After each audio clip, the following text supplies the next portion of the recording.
Party চলতেছে, শশা party. মাছেদের শশা পার্টি চলতেছে। অনেক দিন শশাও কেনা হয় না, কারণ আমি মূলত শশা খাই না দেখে ওরকমভাবে কেনা হয় না। যখন কিনি তার মানে বুঝতে হবে যে এটা মাছেদের জন্যই আমি কিনে আনছি। তাই আজকে ওদের অনেক দিন পরে শশা সেদ্ধ করে দিলাম। মাছেরা যে এত মজা করে শশা সেদ্ধ খায় এটা আমি আগে কখনো আমি ভাবতেও পারিনি যে মাছেদের যে খাবার আছে সেইগুলো বাদ দিয়ে শশাটাকে এত সুন্দরভাবে এনজয় করবে ওরা।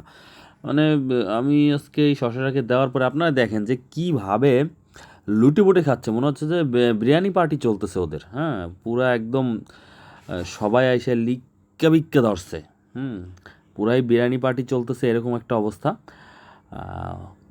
খাবার দিছি কিন্তু এই শশা দেওয়ার আমি ঘন্টা 2 আগে ওদেরকে আমি আমি ওদের ওদের যে খাবার সেই খাবার দিছি। তারপরেও শশা দেওয়ার পরে কীভাবে খাচ্ছে শশাটাকে। আর এই ভিডিওটা করার একদিন পরের আমি আরেকটা ভিডিও আমি দেখাবো যে ওরা কতটুকু খাইয়ে কী অবস্থায় রাখছে।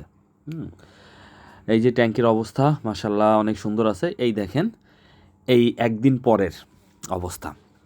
আমি শশাটাকে এরকম স্লাইস করে কেটে সেদ্ধ করে তারপর একটা কাঁটা চামচের সাহায্যে এভাবে রেখে দিই। ওরা ভিতর থেকে নরম অংশটুকু পুরা খেয়ে নিবে আর বাহিরের এই ছোলাটা শুধু থাকবে।